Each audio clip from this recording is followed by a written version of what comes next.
Hello बच्चों, कैसे हैं आप सब। आशा करती हूँ कि आप स्वस्थ होंगे, मस्त होंगे और अपनी पढ़ाई में व्यस्त होंगे। आपकी इसी पढ़ाई को आगे बढ़ाते हुए आज हम पढ़ने जा रहे हैं एक नया अध्याय, एक नया पाठ, जिसका शीर्षक है एक बाल कहानी। बच्चों, बाल कहानी यानी कि बच्चों की कहानी। तो बच्चों, सबसे पहले इस पाठ का परिचय जान लेते हैं।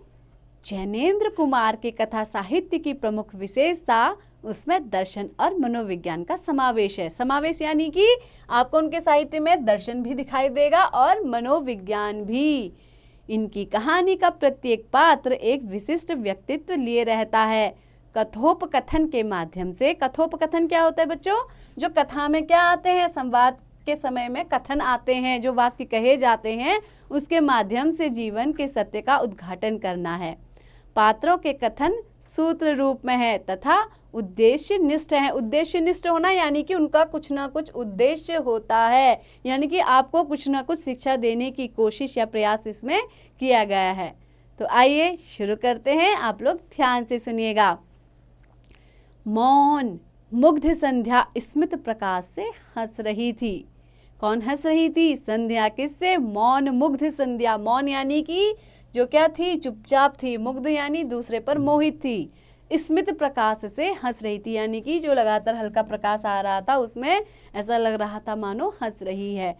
इस समय गंगा के निर्जन बलुका स्थल पर, निर्जन यानी कि वहां पे कोई भी लोग नहीं थे। बलुका स्थल जहाँ पे बालू ही बालू थी, उस स्थान पर जहाँ पे बालू ही बालू भरी हो उसको कहते हैं बलुका स्थल।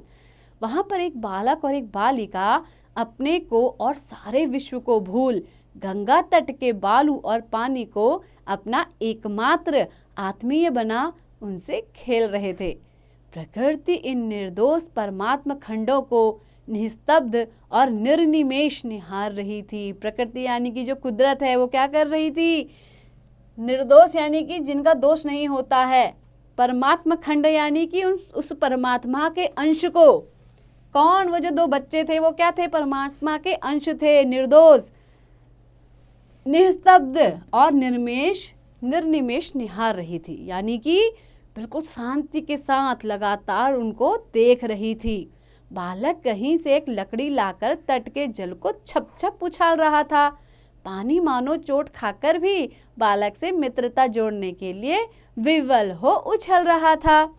बालिका अपने एक पैर पर रेत जमाकर और थोप थोप कर एक भाड़ बना रही थी। बनाते बनाते भाड़ से बालिका बोली, देख ठीक नहीं बना तो मैं तुझे फोड़ दूंगी। फिर बड़े प्यार से थपथपाकर उसे ठीक करने लगी।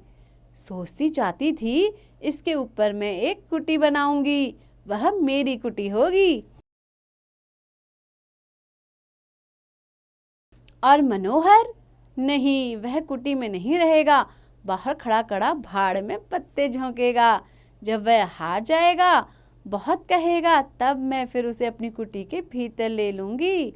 मनोहर उधर अपने पानी से हिल मिलकर खेल रहा था। उसे क्या मालूम कि यहाँ अकारण ही उस पर रोष और अनुग्रह किया जा रहा है। रोष यानी कि क्या होना? उस पर क्या करना? क्रोध करना। और अनुग्रह यानी कि उस पर क्या करना? स्नेह बरसाना, कृपा करना। बालिका सोच रही थी मनोहर अच्छा है, पर वह दंगई बड़ा है, हमें छेड़ता ही रहता है। अब के दंग करेगा तो हम उसे कुटी में साझी नहीं करेंगे। साझी नहीं करेंगे यानी कि उस कुटिया में मैं उसको शेयरिंग नहीं दूंगी, उसका कोई भी साझा नहीं होगा। साझी होने को कहेगा तो उसमें शर्त करवा लेंगे, तब साझी करेंगे। यानी कि शर्त के साथ ही मैं उससे क्या करूंगी? उस कुटी को शेयर करूंगी। बालिका सुरबाला 7वें वर्ष में थी। मनोहर उससे कोई 2 साल बड़ा था। बालिका को अचानक ध्यान आया, भाड़ की छत तक गर्म होगी, पर उस पर मनोहर रहेगा कैसे? मैं तो रह लूंगी, पर मनोहर बेचारा कैसे रहेगा?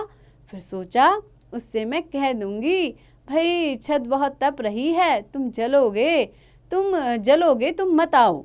पर वह अगर नहीं माना, मेरे पास रहने को वह आया ही, तो मैं कहूँगी भाई ठहरो, मैं ही बाहर आती हूँ। पर वह मेरे पास आने की जिद करेगा क्या? जरूर करेगा, वह बड़ा हठी है, पर मैं उसे आने नहीं दूंगी।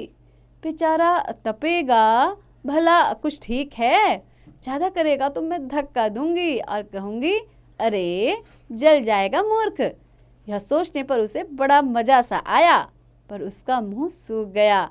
उसे मानो सचमुच ही चक्कर खाकर मनोहर को गिराने का अद्भुत और करुण दृश्य घटित की भांति प्रत्यक्ष हो गया। प्रत्यक्ष होना यानी कि सामने वही दिखाई देना, वही दृश्य उसको क्या हो गया, दिखाई देने लगा, यानी कि उसके साथ घट गया। बालिका ने दो एक पक्के हाथ भाड़ पर लगाकर देखा। भाड़ अब बिल्कुल बन गया था। माँ किस सावधानी के साथ अपने को हटाकर नवजात शिशु को बिछौने पर लेटा छोड़ती है, वैसे ही बच्चों नवजात शिशु यानी कि जो नया नया बच्चा पैदा होता है, जन्म लेता है, उसको कहते हैं नवजात शिशु। वैसे ही सुरबाला ने अपना पांव धीरे धीरे भाड़ के नीचे से खींचना शुरू किया। धीरे धीरे धीरे धीरे इस क्रिया में वह सचमुच भाड़ को पुचकारती सी जाती थी। उसके पैर ही पर तो भाड़ टिका है। पैर का आश्रय हट जाने पर बेचारा कहीं टूट न पड़े। पैर साफ निकालने पर भाड़ जब ज्यों का त्यों टिका रह गया, तब बालिका एक बार आह्लाद से नाच उठी। बच्चों, आह्लाद से नाच उठना यानी कि प्रसन्नता से नाच करने लगी, नृत्य करने लगी।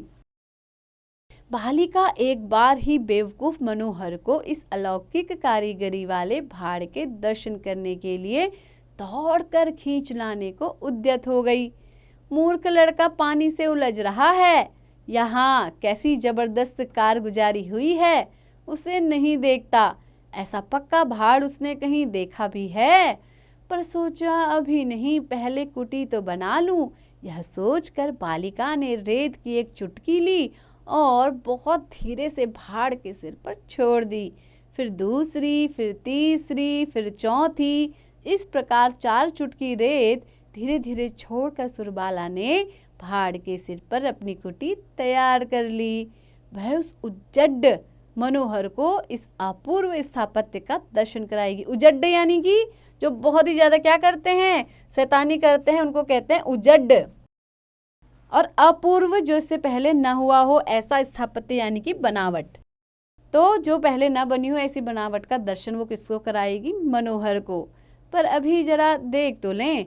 और सुरबाला मुख बाएं आंखें स्थिर करके इस भाड़ श्रेष्ठ को देख देख कर विस्मित और पुलकित होने लगी। परमात्मा कहाँ विराजते हैं, कोई इस बाला से पूछे तो वह बताए इस भाड़ के जादू में। मनोहर अपनी सुरी सुरों सरी को याद कर पानी से नाता तोड़ हाथ की लकड़ी को भरपूर जोर से गंगा की धारा में फेंक कर जब मुड़ा, तब श्री सुरबाला देवी एकटक अपनी परमात्म लीला के जादू को बूझने और सराहने में लगी हुई थी। मनोहर ने बाल की दृष्टि का अनुसरण कर देखा। देवी जी बिल्कुल अपने भाड़ में अटकी हुई हैं। उसने जोर लगाकर एक लात में भाड़ का काम तमाम कर दिया, यानी कि उसने उसमें क्या कर दी, लात मार दी जोरों की। न जाने क्या किला फतेह किया हो, ऐसे गर्व से भरकर निर्दयी मनोहर चिल्लाया। निर्दयी यानी जिसको किसी पर दया नहीं आती उसको कहते हैं निर्दयी। सुरो रानी मुंह खड़ी थी। उसके मुंह पर जहां अभी एक विशुद्ध रस था, वहां अब एक शून्य फैल गया। रानी के सपने साक्षात एक स्वर्ग आ खड़ा हुआ। वह उन्हीं के हाथ का बनाया हुआ था और वे किसी एक को उसकी एक एक मनोरमता और स्वर्गीयता का दर्शन कराना चाहती थी।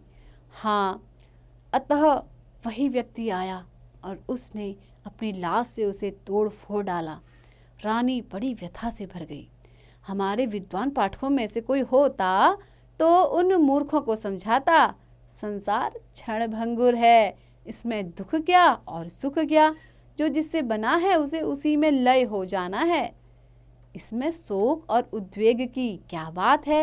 यह संसार जल का बुदबुदा है, फूटकर एक समय जल में ही खो जाना उसकी सार्थकता है। जो इतना नहीं समझते वे वृथा हैं।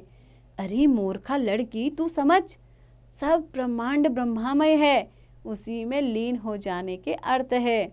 इससे तू किसी लिए व्यर्थ व्यथा सह रही है। रेत का तेरा भाड़ कुछ था भी, मन का तमाशा था, बस हुआ और लुप्त हो गया, रेत में से होकर रेत में मिल गया।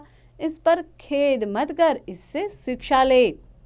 जिसने लात मारकर उसे तोड़ा है वह तो परमात्मा का साधन मात्र है।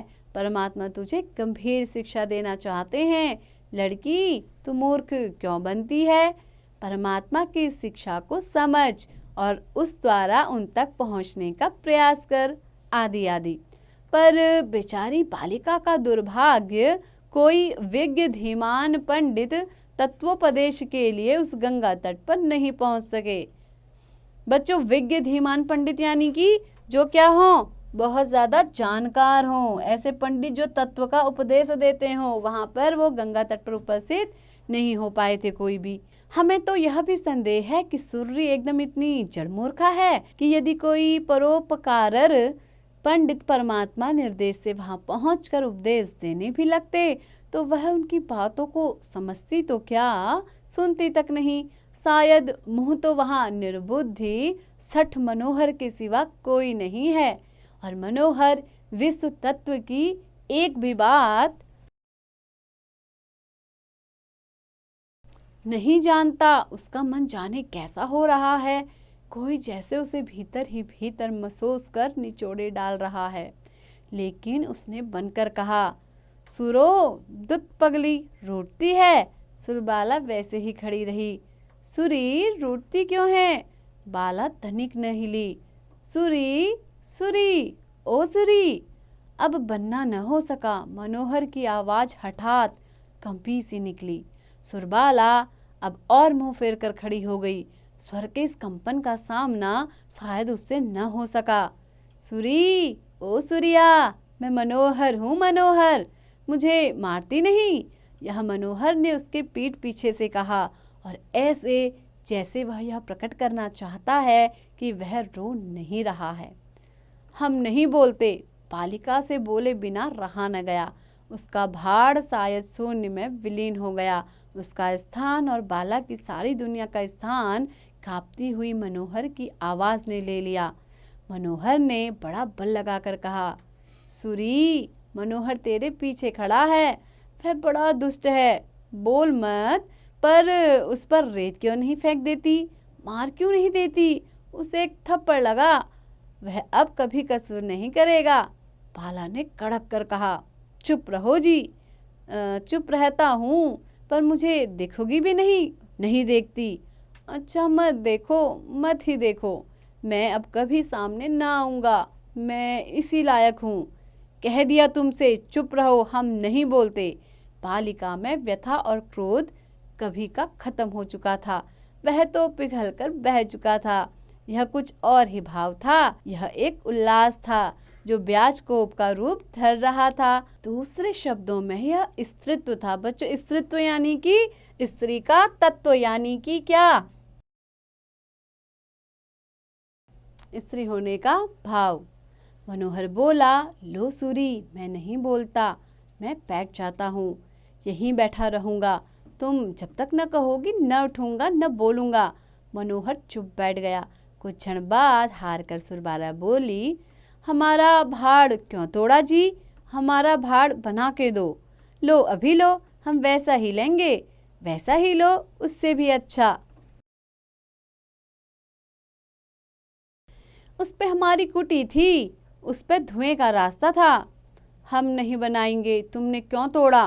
तुमने तोड़ा, तुम ही बनाओ। अच्छा, पर तुम इधर देखो तो। हम नहीं देखते, पहले भाड़ बना के दो। मनोहर ने तभी खुशी खुशी एक भाड़ बनाकर तैयार किया। कहा, लो, भाड़ बन गया। हाँ, धुएं का रास्ता बनाया, कुटी बनाई। सो कैसे बनाऊं, बताओ तो। पहले बनाओ तब बताऊंगी। भाड़ के सिर पर एक सीख लगाकर और एक एक पत्ते की ओट लगाकर कहा, बना दिया। तुरंत मुड़कर सुरबाला ने कहा, अच्छा दिखाओ। सीख ठीक नहीं लगी जी, पत्ता ऐसे लगेगा। आदि संशोधन कर चुकने पर मनोहर को हुक्म हुआ, थोड़ा पानी लाओ, भाड़ के सिर पर डालेंगे। मनोहर पानी लाया। गंगा जल से कर पात्रों द्वारा। बच्चों, कर पात्र क्या होते हैं? कर पात्र यानी कि अपने दोनों हाथों में, अपने उंगली में उसने क्या किया, भाड़ का अभिषेक करना ही चाहता था कि सुरो रानी ने एक लात से भाड़ के सिर को चकनाचूर कर दिया। सुरबाला रानी हंसी से नाच उठी। मनोहर उत्फुल्लता से कहकहा लगाने लगा। उस निर्जन प्रांत में वह निर्मल शिशुहासव्य लहरें लेता हुआ व्याप्त हो गया। सूरज महाराज बालकों जैसे लाल लाल मुख से गुलाबी गुलाबी हंसी हंस रहे थे। गंगा मानो जानबूझकर किलकारियां मार रही हो। किलकारी मारना यानी कि जोर जोर से हंसना।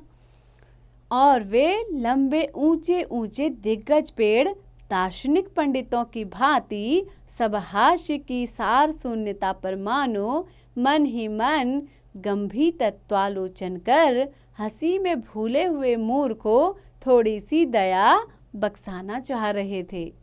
तो बच्चों, कैसा लगा आपको ये पाठ? आशा करती हूँ कि आपको बहुत पसंद आया होगा और ये बहुत ही मनोरंजक कहानी थी और आपने इससे कुछ ना कुछ नई बात जरूर सीखी होगी।